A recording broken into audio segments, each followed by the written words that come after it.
Thank This you. conference will now be recorded. You are being recorded. You want to start again so you're on the record? No, absolutely not. Okay. Well, everybody, welcome.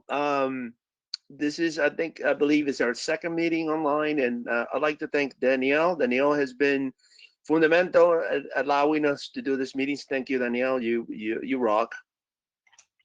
I know many of you. We have been talking through this Slack, and I just want to do a little FYSA. It's where we are now as a group as of today, the 28th. So the meetings obviously will continue online. We don't know when this will solve or will relent. When that happens, we obviously will make an assessment. Everybody knows the conference has been canceled. We decided to cancel it, and then like 2 days later, the library pretty much told us, yeah, we're canceling everything. So it was not going to happen, unfortunately. So we'll pick up on that once we pass this. You can volunteer your presentations. You can email us at info@hackmiami.org. I'm getting a lot of good people sending me offers for present. Absolutely, we'll put you up. And I'm working on some content in the following meetings. If we can get 2 or 3 presentations, by all means, we can do it. It's up to you. As of now, we're gonna keep the schedule unless I start getting enough to say, okay, we have enough, so we can spread it out and have the most content that we can. For those who are watching this and are not at the Slack, you're missing out. You can email us at info@hackmiami.org, and we will send you an invite to the Slack channel. In the Slack channel, we have several things that are very important. One of them is the current disaster channel, where we're talking about the current chatter intelligence that's happening in regards to the COVID-19 and the industry. We get a lot of job postings. If you are affected by the current crisis, where I know it's too early yet, but I've been hearing that there's been layoffs already, and some people have been let go. Please join the job offers channel, join the Slack, and we can certainly try to help you, uh, try to find a job and place you as soon as possible. Um, so that's important. Hit us up at the email address, and we'll do our best. Uh, Most of you, I believe most of you are above anybody in intelligence. So this goes to say, don't stay home. We've been getting reports that the people are still out, and the longer the people stay out, the worse this will get. So please stay home and check out the meetups. We have people from the West Coast and we have people from the East Coast. So Hack Miami obviously is championing the East Coast. We might start mixing them up at one point. I just want to make sure we spread out the content, so we keep in touch with each other every 2 weeks or so. We do have a number of meetings that are coming up in Hack Miami, and then a number of meetings that are coming up with Pacific Hackers. You can follow the main Twitter account, which is Hack Miami. I truly thank you very much for attending this and keeping it on going. We depend on everybody for this, including our group. If you have content that you want to present, by all means. Those who have had experience with this type of events, I welcome any type of input or experience. Like we done it in the last conference, for example, we had a how to survive a hurricane, and there were some great tips about how to deal with lack of power and many other things that are related to that type of situation. I'm sure we can probably find somebody that can give us some tips of how to cope with this type of crisis, although it looks like it's pretty much new for everybody. With this in mind, today we're gonna talk about drone security. And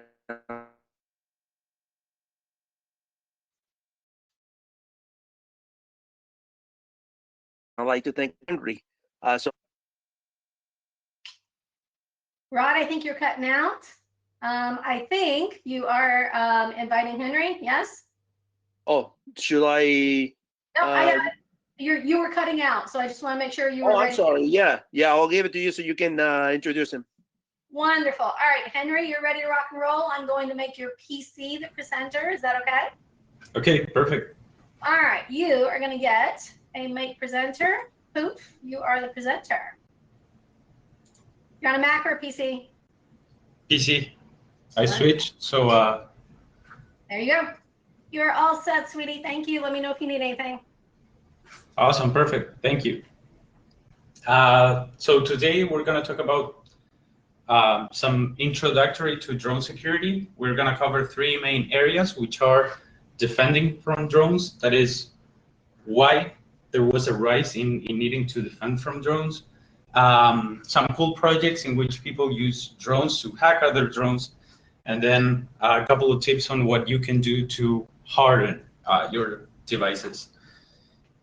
So let's start with the need from protecting from drones. Basically comes from, there's already a bunch of crazy ideas. Some of them might look fun, like shooting fireworks on an airsoft gun from it, but you can see how this could be easily weaponized in a worse way, and why authorities are worried about what basically a lot of people consider just toys. So there have been other situations in which people, in this case protesters, had a police drone flying above them, and they had this really powerful green lasers, just all of them pointing them at the bottom part of it. They made it either force it to land or crash. People are not actually sure. At the end, I'm going to leave a bunch of references. You can read the article over there and the different theories of why the drone came down. The most common thing you're going to see out there are drone guns. They're pretty expensive, and I'm going to show you basically the different components that they have. And in reality, they could be a lot cheaper, but they sell, for example, for 10 grand or even more. But they basically cover the most common frequencies, 2.4 gigahertz for the remote control, 5.8 for the video, and GPS, GLONASS, and other global positioning systems. The other type of gun is not that common. It basically just shoots a net. But this is the most common type, and it basically has the following components. Something to work the GPS. You can get an SDR, either a cheap one, like the new Elec, which actually reaches a little bit above what you need for the GPS, so that should work. If not, the HackRF should be all that you need. These devices would allow you to not also jam the signal, but also spoof the signal. But in many cases, if you manage to interrupt the GPS communication on a drone, you will force it to land on the location where it is. So maybe just GPS jammer, which a lot, for legal reasons, a lot of people are selling them as GPS signal generators, and those are super cheap. So next, for a lot of drones use just regular Wi-Fi to communicate. So many of you might already know that there's a bunch of different options for that, depending on the type of antenna. It's recommended to choose this. If you saw in the drone gun, it was basically a Yagi antenna, like the bottom left one that you see there. That is basically what it uses, a directional antenna to jam the signal. You can get a cheaper one, like the alpha panel antenna, or there's people that have even done a cantenna, basically using a can to create a directional antenna. In one of the references, you're gonna see a project that basically uses exactly that to take down the drone. And for the transmitter, of course, you just get a Wi-Fi card, or again, you can actually also use the HackRF. And finally, for video, again, the HackRF, or basically you can just get a powerful FPV video transmitter and make it hop through the different channels. And there's also super expensive 5.8 gigahertz jammers that you can get. And all of these devices basically are the different components that you would see in an actual drone gun. That jammer on the bottom right has actually been used in prisons because people have used drones to try to carry smuggled stuff into the prisons and have been using drones in order to do that. Now, let's talk about hacking a drone with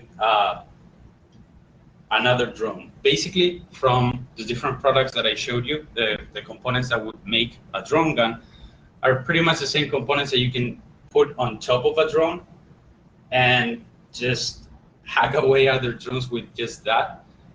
It would be pretty, well, not pretty cheap, but it would be rather accessible. A lot of these things are open source, and you're gonna see later on, we're gonna talk a little bit about commercial drones versus DEI drones.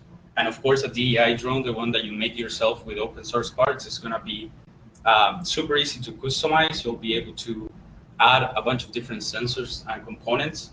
But of course, the cons to that will be that it's super time consuming, and a lot of the mods require some advanced knowledge. And because of there's many different options in both open source software and hardware, you might find a tutorial or someone did a little bit of research on something, but it doesn't quite apply to the particular device that you have. So going the DEI way, it's gonna be it's gonna give you a lot of opportunities, but at the same time, you're gonna be fixing and doing a bunch of fidgeting around trying to figure out how to get it to the next step. On the other hand, you can get a commercial drone. A lot of them are, people have invested a lot of time of them. There's a particular drone, the Parrot AR Drone 2.0. That one, a lot of people have done mods on it. So for a commercial drone, it's super easy to mod. And there's plenty of resources online because a lot of people have been working on this particular model. The cons would be that they have limited amount of sensors. Basically, this model in particular doesn't come with a GPS. You can buy that one, but that's basically it. And if you want to start adding like more hacking elements, like a Raspberry Pi or something, it has a limited payload carry weight versus doing your own drone. You'll basically be able to make it carry whatever. This one will only be able to carry like a small Raspberry Pi and a battery, and that's it.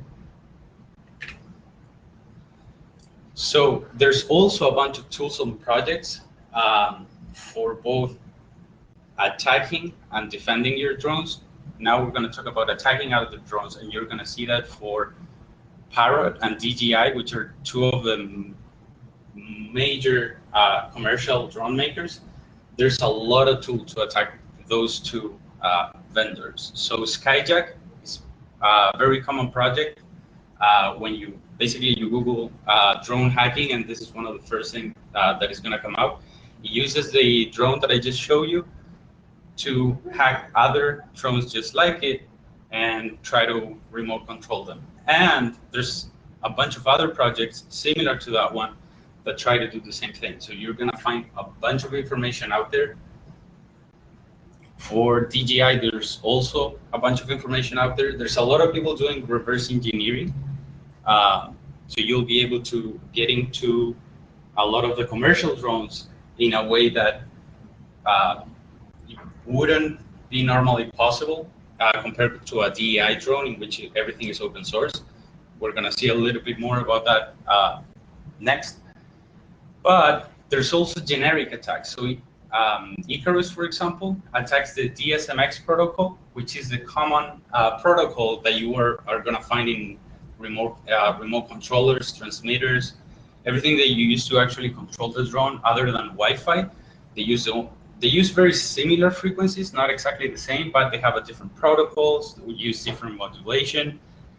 But in particular, because the DSMX protocol is the most common one, you'll be able to find what you normally call like a breakout board that you can hook up to your Raspberry Pi and just do the same thing, attach it to the drone, be able to hack other drones that use this very common protocol.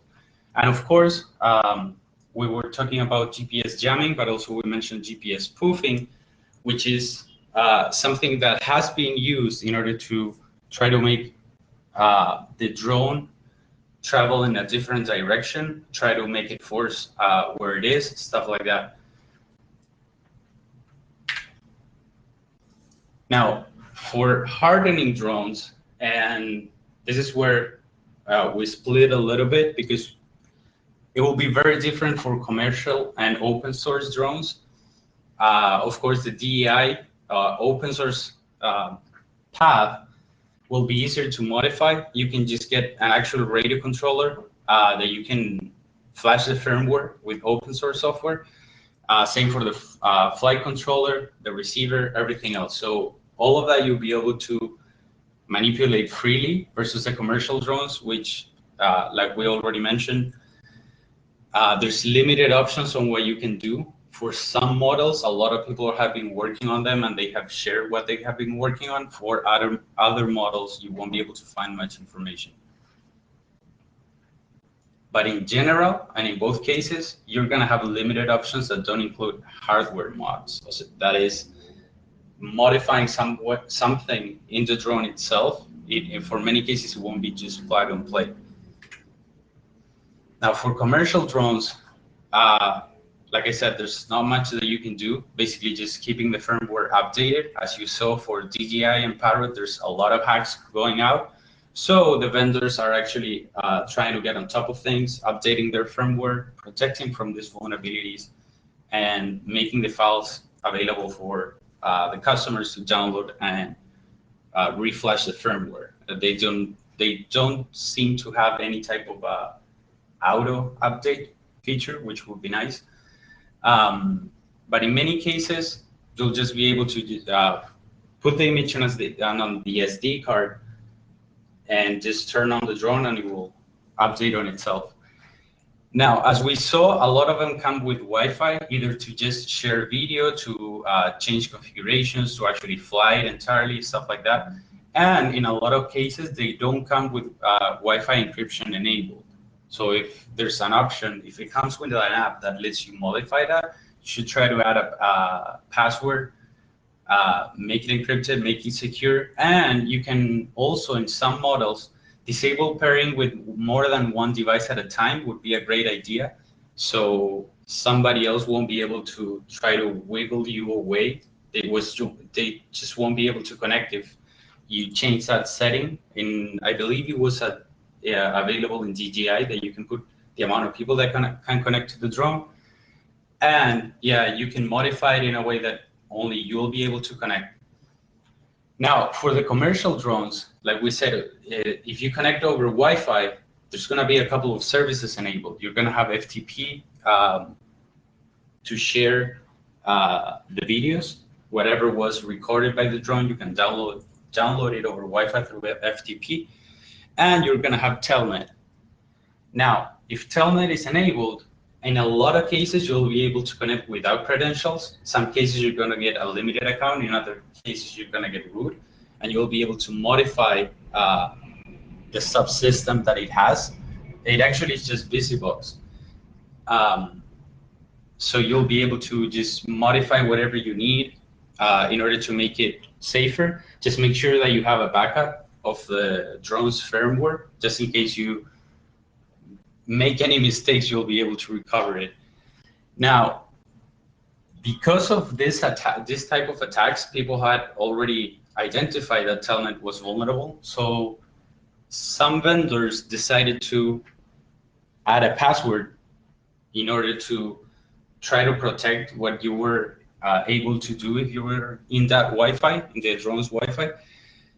But a lot of them have a smartphone app that you can download. You open it up and you can change the settings, and it never really asks you for any type of credentials. So the thing is that for a lot of vendors, they use the same credentials for all drones. Even DJI did it, and a lot of the smaller vendors also do it. So what you can do is just connect to the Wi-Fi, open up the smartphone app, and sniff the communication when you connect to the drone using Wireshark, and you're gonna see the credentials just flying through. And you can use that same credentials to log into Telnet in the drone and do what I just suggested. You can modify stuff, be able to harden your drone just like basically any other Linux system. Again, just make sure that you have a backup for it. Now, for DEI drones, there's of course a lot more options. You'll be able to just add whatever you need to add and modify the source code in whichever way you need to modify it. Now, of course, there's a couple of things that you have to do that are just like for commercial drones. That is disable pairing with more than one device at a time and keep firmware and related software updated. Basically, those two, just like for commercial drones, you need to keep everything updated, but of course, you have the option to modify the source code as needed. That means that you'll be able to play around, change settings, test how it goes. If it doesn't work, you just download the clean software again. There's a lot more that you can do, and you can add more flight sensors. So as we saw, there's a bunch of different type of attacks that basically are limited. The most common attacks are limited to just GPS, which is used for the altitude and fixed position. Now, for both altitude and fixed position, there are other sensors that you can add that will complement what the GPS is seeing. So if the GPS goes out, you still have other sensors that can be used in order to determine, okay, this is my position, this is my altitude. So it doesn't really rely just on GPS in order to do that. For the altimeters, we saw that laser maybe it's not such a good idea. Basically, you put a small laser rangefinder on the bottom of the drone, and it uses that to determine the altitude. But people have the theory that the drone that we saw the protesters take down was because it probably had a laser sensor on the bottom. But ultrasonic mixed with barometric sensors would actually be a great idea for a drone, because the ultrasonic has a shorter range and the barometric doesn't really work great on shorter range, but it works great on larger ranges.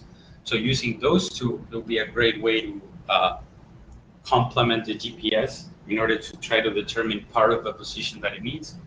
And for the fixed position, a very common solution is called optical flow tracking, which is basically just putting a camera, taking a picture of what the camera sees, and then taking a picture just in a very short time frame, and comparing the images and seeing if the drone is drifting in any particular direction and try to correct it.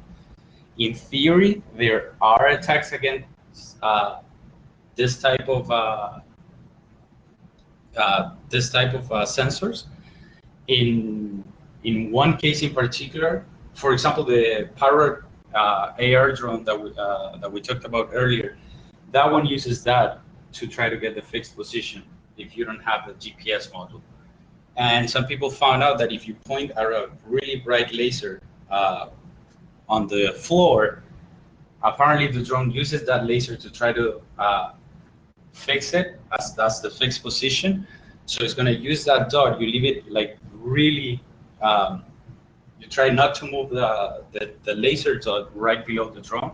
The drone uses that dot to determine, okay, this is what I'm going to use so I don't drift away. And then you start slowly moving the laser and the drone will follow it. Of course, if you have an open source solution, modifying the code so it doesn't rely on just one point would be a good approach. And there's actually some research done on it that you're going to see also in the references. Now, for backup and recovery channels, that is, other types of communication are actually used to control the drone. What will happen if you lose connection on one of those? Well, one of the elements that that I commonly saw when I was doing the research was people just using a cell phone in order to communicate with it. Actually, you can just buy GSM or 3G breakout board. You put a SIM card, you connect it to a Raspberry Pi, to an Arduino or whatever. And a lot of people were using it as a recovery method. That is, you lost your drone, you can basically just send a text and it will reply back with a GPS location. Or actually using it to control it, because it's not as fast as using an actual transmitter, remote controller. But because the drone, if it already has a bunch of sensors like GPS and it has barometric pressure sensor and optical flow tracking, it probably doesn't need to rely on immediate controls right away. So that was probably a partial option, but a most common option, or actually not more common, but definitely sounds like a better idea, would be to use just another method of communication. LoRa, which stands for long range, is actually a very tiny device like the one you see on the right. It's the one with the antenna. And it uses very little energy, which is perfect for a drone. It has long range. I mean, it was designed with that objective, and that's how it got the name. And you can see that the model is actually super tiny. So using that as a main communication channel would be a viable option. It doesn't have transfer rates that would allow you to send video or stuff like that, but at least for the remote control, it would be definitely enough. It's a way lower frequency than the common 2.7 gigahertz. That actually means that it's going to have better, as it is a longer wavelength, it will be easier for it to go through walls and stuff like that, unlike Wi-Fi. So it should theoretically have a lot better reception in areas in which you have a lot of constructions and stuff like that, a lot of buildings. So that would be a better alternative, and none of the drone guns that you're gonna see on the market aim for this kind of frequency or devices. So that would be just one of the many options that you have to use either backup recovery channels or actually a device like that as your main communication channel. Now for video, as you may know, basically a drone will have a video transmitter. You'll be able to choose a channel, and then the receiver, you do the same. You select the channel and it's going to see the image, but it doesn't have any type of encryption, any type of security. Basically, even people, so drones normally use the same frequencies as baby monitors. So anybody that has a baby monitor receiver will be able to see what your drone sees if you're not using some type of encoder. I saw a vendor that sells the ones on the bottom center. They call it scramblers, but don't actually work as scramblers. Apparently, they're just encoders. But adding that, so on one end, you add it in between the camera and the transmitter, and the other one, you put it in between the receiver and the screen in which you see the video feed. And that will mean that anybody who tries to read the communication on the air will see just garbage on the screen instead of what the drone is actually seeing. And a little summary on the references. I put the 3 top videos at the top so you have an idea of what people have been doing with drones and why there's a lot of other people worried about drones and invested in drone security. The Fireworks drone, there's the Instagram link for. Henry? Yeah. You cut out just a little bit there. Can you start over on this slide, please? Yeah, of course. Thanks. So a bit of a summary on the references. I put the 3 first links are basically the several different reasons why people have been getting worried about drones, the stuff that has been going out. We didn't talk about other more worrisome stuff.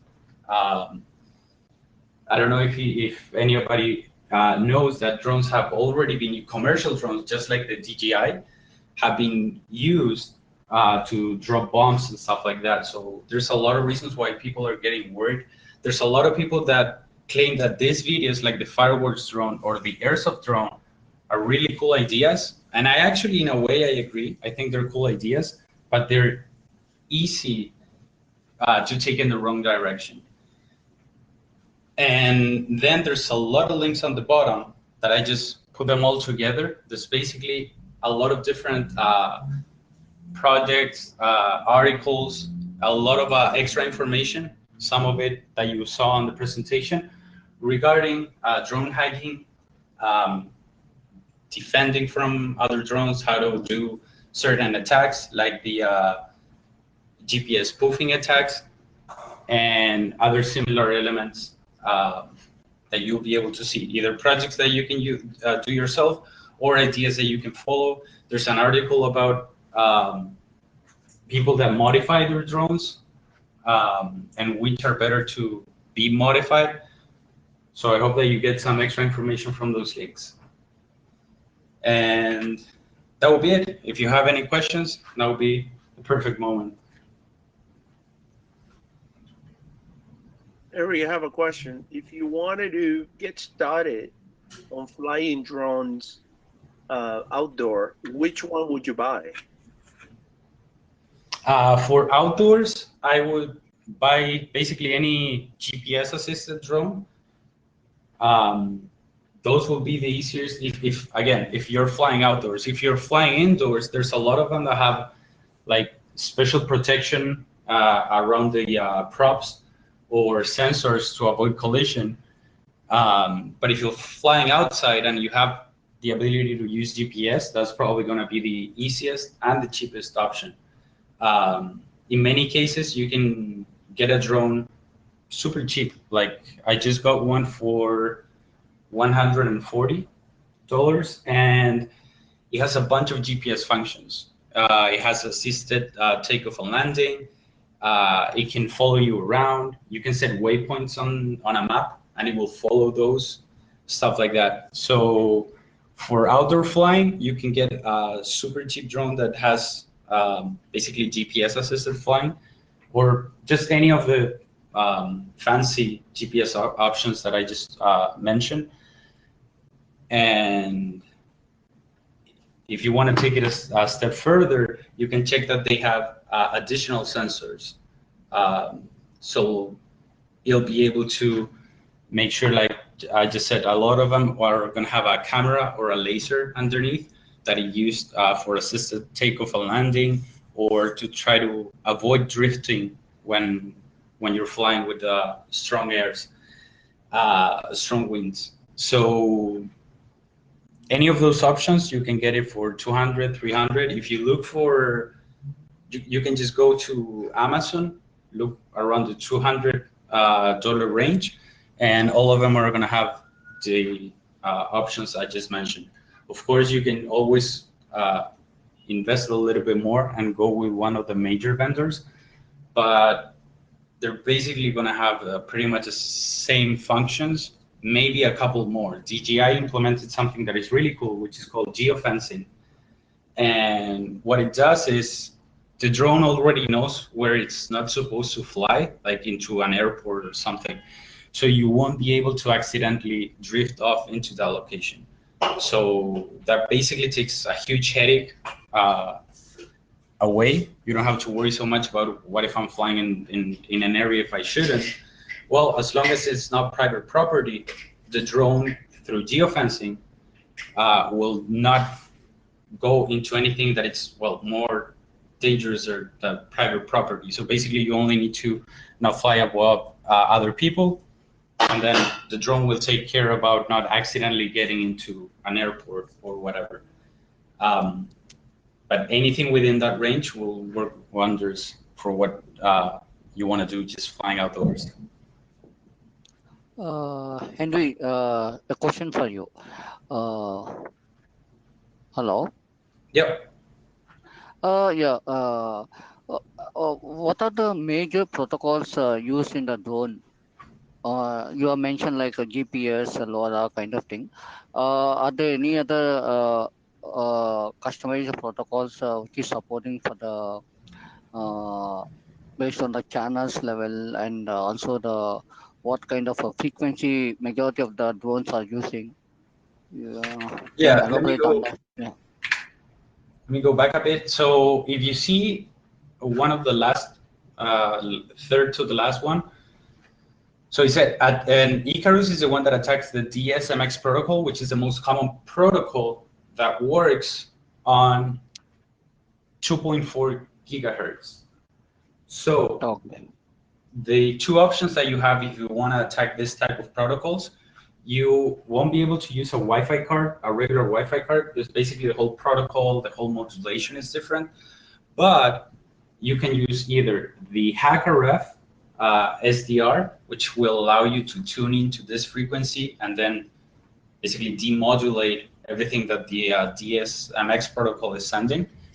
Or since that particular protocol is the most common one, you'll be able to find hardware that you can hook up to an Arduino or a Raspberry Pi or any other microcomputer, and you can program it to do whatever it is that you want. It could be, normally they use key pairs so that you won't be able to inject your own code, but those key pairs are super easy to brute force.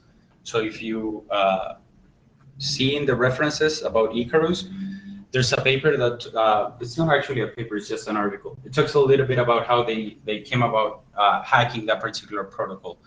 But other transmitters might use any of the other protocols that you see down there, like DSM2, M-Link, FHSS, and any of the other ones. So you're going to have different options, but at least DSMX is the most common one. So it should be the easiest one to target.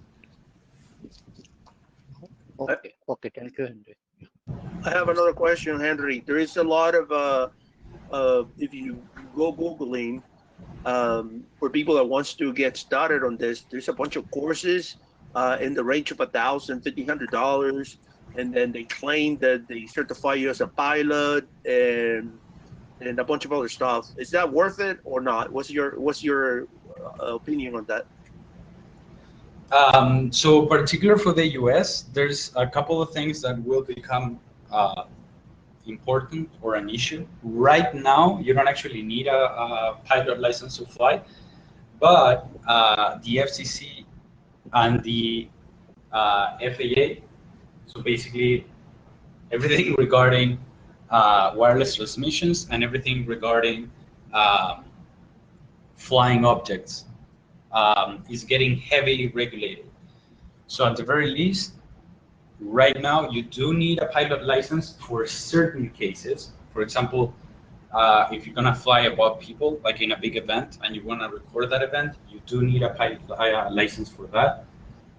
But definitely it seems like they're trying to regulate this a lot more. It could happen that eventually everybody will need a pilot license for basically any type of flying. But so right now, you don't actually need it. I have heard very good reviews on a couple of basically these pilot classes. So I think they might be worth it, but I haven't tried it myself, and I haven't done the research enough to actually recommend anything in particular. But I definitely can say that I've heard a lot of good things about them. But as of right now, it's not strictly necessary. But it's worth paying for it? It seems that it is. I've heard from a lot of people that it seems that it is. So if you want, I can ask them in particular which one they recommend, and I can share the links through Slack. Thank you. Of course.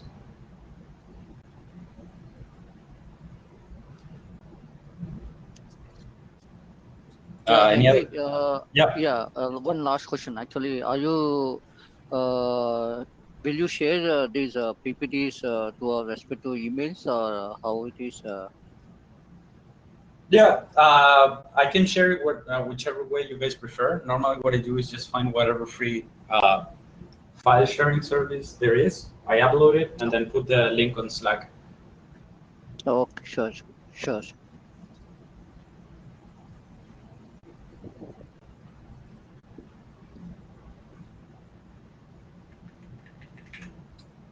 Perfect.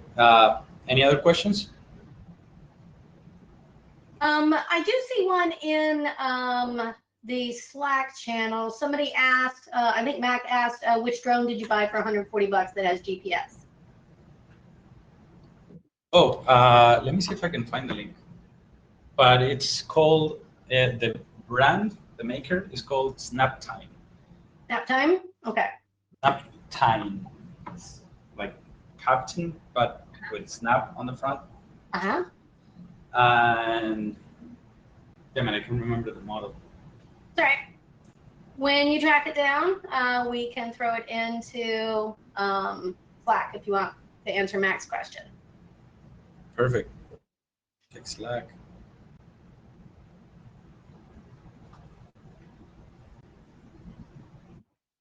All right, any other questions for Henry? Rod, did you want to circle back? Natalie posted a link in chat. So.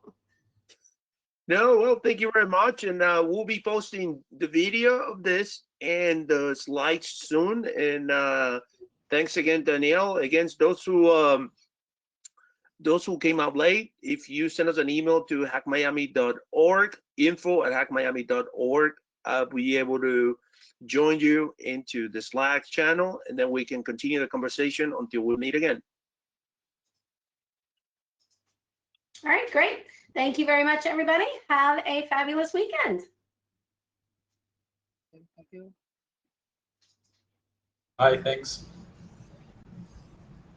Thank you. Bye, guys.